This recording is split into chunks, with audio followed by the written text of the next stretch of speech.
आने वाले समय में अपने वोट का सही प्रयोग करेंगे।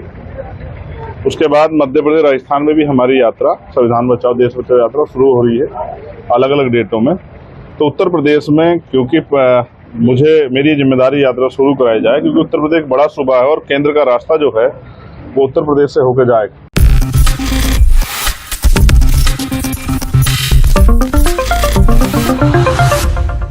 नमस्कार, नेक्स्ट 9 न्यूज देख रही हैं आप और मैं हूं आपके साथ प्रज्ञा सिंह।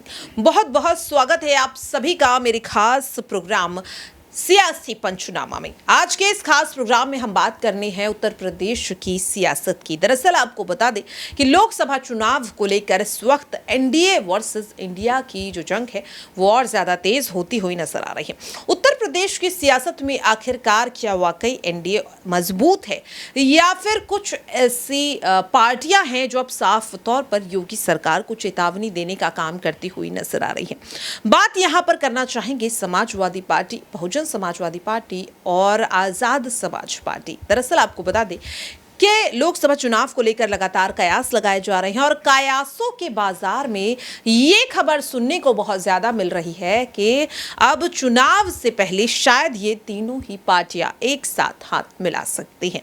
बात यहां पर इस खास प्रोग्राम में आज हम करने वाले हैं आजाद समाज पार्टी के संस्थापक चंद्रशेखर आजाद उर्फ रावण की। दरअसल आपको बता दें कि चंद्रशेखर आजाद उत्तर प्रदेश की राजनीति में एक उभरते हुए नेता के तौर पर देखे जा रहे हैं। दलित समुदाय का खास तौर पर उन्हें समर्थन मिलता हुआ नजर आ रहा है। आपको बता दें कि उत्तर प्रदेश की सियासत में यह कहा जाता है कि मायावती के बाद चंद्रशेखर ही ऐसे नेता हैं जो दलित वोट बैंक पर राज कर सकते हैं। समय समय पर यह भी कयास लगाए गए कि शायद मायावती और चंद्रशेखर आजाद एक साथ हाथ मिला लेंगे, लेकिन ऐसी कोई भी पुष्टि दोनों ही पार्टियों की तरफ से नहीं की गई। हालांकि चंद्रशेखर ने जरूर अपनी इच्छा जाहिर की कि मायावती उनकी मां के समान है और अगर वो उन्हें मौका दें तो वो साथ में उनके साथ जरूर राजनीति में उतरेंगे, लेकिन मायावती ने अभी तक इसे लेकर कुछ भी नहीं कहा। इस बीच आपको बता दें कि चंद्रशेखर आजाद ने एक बड़ा बयान दिया है योगी सरकार को। दरअसल बीते 29 जून को चंद्रशेखर आजाद पर एक हमला हुआ था।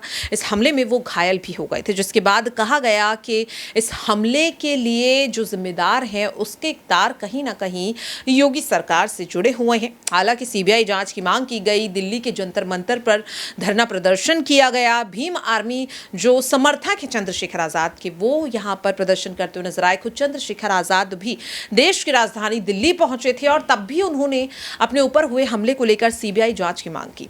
और अब इसी कड़ी में चंद्रशेखर आजाद ने एक बार फिर से योगी सरकार पर हमला बोल दिया है। क्या कुछ कहते हुए चंद्रशेखर आजाद नजर आ रही हैं, आप भी जरा सुनिए। नहीं आप अभी तो आप क्या पूछते हैं, सिद्धार्थनगर या क्या पूरा? देखिए, सिद्धार्थनगर से, क्योंकि वो नेपाल का बॉर्डर और हमें संविधान बचाओ देश बचाओ यात्रा शुरू करनी है, तो पहली जो संविधान बचाओ देश बचाओ यात्रा जो जिलों वाइज शुरू होगी, उत्तर प्रदेश में वो सिद्धार्थनगर में आज उसका पहला चरण जो है ना, जो यात्रा का वो सिद्धार्थनगर शुरू हो और लगभग 70 किलोमीटर की यात्रा रहेगी। इसमें काफी जो कस्बे पड़ेंगे उधर वहाँ पैदल मार्च होगा। जागरूकता अभियान के तौर पे जनता को जागरूक किया जाएगा। जो आज हालात जो है केंद्र की और स्टेट की सरकार ने उत्तर प्रदेश में बना दिए, जनता इस हालातों को समझे और इनसे बाहर निकलने के लिए आने वाले समय में अपने वोट का सही प्रयोग करेंगे। उसके बाद मध्य प्रदेश, राजस्थान में भी हमारी यात्रा, संविधान बचाओ देश बचाओ यात्रा शुरू हो रही है अलग अलग डेटों में। तो उत्तर प्रदेश में क्योंकि मेरी जिम्मेदारी यात्रा शुरू कराई जाए, क्योंकि उत्तर प्रदेश एक बड़ा सूबा है और केंद्र का रास्ता जो है वो उत्तर प्रदेश से होकर जाएगा और यहाँ भारतीय जनता पार्टी मैक्सिमम सीटों पे विजयी है। तो बीजेपी का विजय रथ जो है हम लोग उत्तर प्रदेश में रोकेंगे, उसकी तैयारी हम लोगों ने कर ली। देखा जाए अगर आप इस समय अयोध्या में, आज का इसमें जो देखा जा रहा है कि जो राजनीति है अब कहीं न कहीं धर्म को लेकर हो गई है। तमाम विवाद खड़े हो रहे हैं, चाहे रामचरितमानस को लेकर कहा जा रहा है, तो अब सनातन धर्म को लेकर आप क्या? मैं फिर ये कहूँगा कि धर्म आदमी का व्यक्तिगत मसला है। कोई किसी धर्म को मानता है, कोई किसी धर्म का अपमान करने का अधिकार किसी को नहीं, लेकिन राजनीति में जब भी धर्म जुड़ जाएगा तो आपके वास्तविक मुद्दे दूर हो जाएंगे। आज महंगाई है, बेरोजगारी है, आज जो है कास्ट एट्रोसिटी हो रही है, आज तमाम तरह से जो है नौजवान परेशान है, पेपर लीक हो रहे हैं, दरोगा भर्ती में आप देखो, 69 शिक्षक भर्ती में आप देखो। सरकार की जिम्मेदारी है किसानों के प्रति, नौजवानों के प्रति, महिलाओं के प्रति, लेकिन सरकार अपनी जिम्मेदारियों से भाग रही है और धर्म वही बीच में लेके आएगा जो मुद्दों से भागना चाहता है। हम सरकार को मुद्दों से भागने देंगे। जातिगत जनगणना हो या 69,000 शिक्षक भर्ती में घोटाला जो हुआ है उस पर शिक्षा मंत्री पे कार्रवाई हो, या दरोगा भर्ती में जो घोटाला है उस पर कार्रवाई हो, या नई नियुक्तियों में जो है नई नियुक्तियां आए, बैकलॉग भरे, प्रमोशन रिजर्वेशन, ये जो बुनियादी मसले इन पे हम लोग सरकार को खींचेंगे। नौजवान परेशान घूम रहा है पढ़ा लिखा, सरकार जवाब देने को तैयार नहीं, तो हम मुद्दों पे रहेंगे और सरकार को भागने देंगे। सरकार ने बहुत वादे किए थे, किसानों की आमदनी दुगनी हुई, बिजली का बिल आधा हुआ, किसानों की बिजली माफ हुई, ये सब चीजों का जवाब जो है ना सरकार को देना पड़ेगा। लेकिन इसमें जिस तरह से देखा जाए योगी सरकार ने कानून व्यवस्था को लेकर दावे किए जा रहे हैं, अवाद तमाम घटनाएं भी सामने आ रही हैं। मेरे मित्र आप लोग हंसोगे, मैं कानून व्यवस्था का सबसे बड़ा प्रमाण मैं ही खड़ा हूँ, मेरी पीठ पे गोली लगी हुई है। ये उत्तर प्रदेश की कानून व्यवस्था का जीता जागता सच है और आप शायद हिम्मत ना जुटा पाए, मगर मुख्यमंत्री को बताना चाहिए कि जिस जहां पार्टी के राष्ट्रीय अध्यक्षों पे गोली चल रही है उस उत्तर प्रदेश में कानून व्यवस्था कितनी अच्छी है। तो ये आपके सामने है। आप इस बारे में कहेंगे तो मुझे लगता है पूरी सरकार ही गिर जाएगी। छोड़िए, कानून व्यवस्था का आलम ये है कि बहन बेटी रात के अंधेरे में बाहर नहीं निकल सकती घर से। उत्तर प्रदेश का ये हाल हो गया और आम आदमी से ज्यादा सड़क पे आप चलोगे, ये नहीं पता आप सही सलामत घर पहुंच जाओ, क्योंकि पशु सड़क पे इस तरह घूम रहे हैं, कहाँ आप हादसे के शिकार हो जाओ आप बता नहीं सकते और सरकार से सवाल नहीं कर सकते। लोकसभा के लिए आप कितना तैयार? लोकसभा के लिए आजाद समाज पार्टी मेहनत कर रही है। यही संविधान बचाओ यात्रा जो है लोगों में जागरूकता पैदा करेगी और वंचित तबकों को जोड़ने काम करेगी। अयोध्या को लेकर क्या दावे है? जिस तरह से कहीं ना कहीं योगी सरकार का दावा है कि अयोध्या तो सजा रही है, तो कहीं ना कहीं अयोध्या पर वो अपना एक अधिकार जता। पूरा उत्तर प्रदेश ही सजना चाहिए, लेकिन उत्तर प्रदेश तब सजेगा जब उत्तर प्रदेश का नौजवान, किसान, महिलाएं, कमजोर तबका खुशहाल होगा, जब रोजगार होगा, जब जो है लोगों की आमदनी बढ़ेगी। महंगाई तो खूब बढ़ रही है, सरकार को सोचना चाहिए कि लोग खुशहाल कैसे हों। भारत और इंडिया क्या कहना चाह रहे हैं?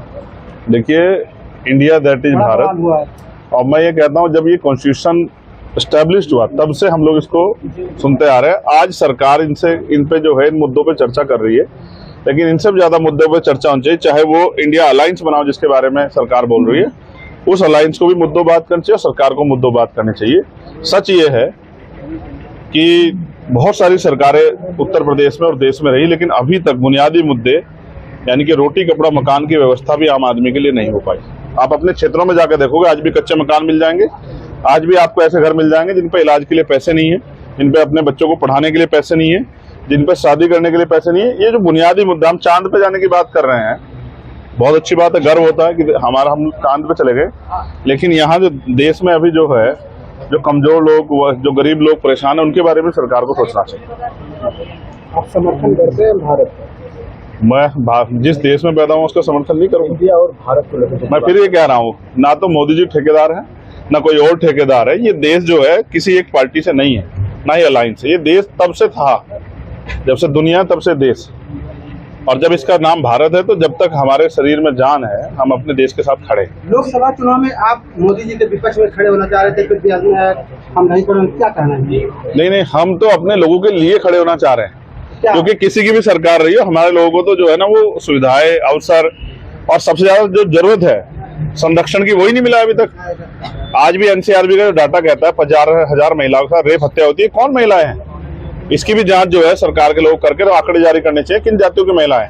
आज भी उत्तर प्रदेश में देश का दलित, पिछड़ा, आदिवासी, अल्पसंख्यक समाज जो है जुल्म, जाति, अन्याय, अत्याचार का शिकार हो रहा है। संविधान तो ये भी कहता है कि धार्मिक रूप से गैर बराबरी नहीं हो सकती है, लेकिन आप क्या मुसलमानों के साथ गैर बराबरी नहीं कर रहे हैं? क्या आप सिखों के साथ गैर बराबरी नहीं कर रहे हैं? क्या आप ईसाइयों के साथ, बुद्धिस्टों के साथ गैर बराबरी नहीं कर रहे हैं? आपको अपनी छोटी छोटी बात पर रोना आ जाता है। मुझे बताओ, यहाँ बुद्ध विहार या भगवान बुद्ध से जुड़े कोई कार्यक्रम होता है, बजरंग दल के लोग जाके वहां लाठी चला देते हैं, मूर्तियां गिरा देते हैं, जाके चर्च को जो है ध्वस्त कर दे रहे हैं। इस पे सरकार क्यों नहीं बोल रही? धर्म आदमी का व्यक्तिगत मसला है, धर्म को राजनीति में सरकार के लोग ला रहे हैं, और मैं फिर कह रहा हूं हमारी राजनीति मुद्दों की है, हम धर्म पे जाएंगे। तो देखा आपने और सुना भी कि किस तरह से अपने इस बयान में चंद्रशेखर आजाद ने न केवल अपने ऊपर हुए हमले की सीबीआई जांच की मांग की, बल्कि उन्होंने योगी सरकार के गिरने तक का दावा कर दिया। तो क्या वाकई में अगर ये तीनों पार्टियां एक साथ आती हैं तो क्या उत्तर प्रदेश से बीजेपी का सूपड़ा साफ हो सकता है? क्या लगता है आपको? अपनी राय कमेंट बॉक्स में जरूर शेयर करें। फिलहाल के लिए मेरे खास प्रोग्राम सियासी पंचनामा में इतना ही। कल फिर होगी आप सभी से किसी अन्य मुद्दे को लेकर मुलाकात।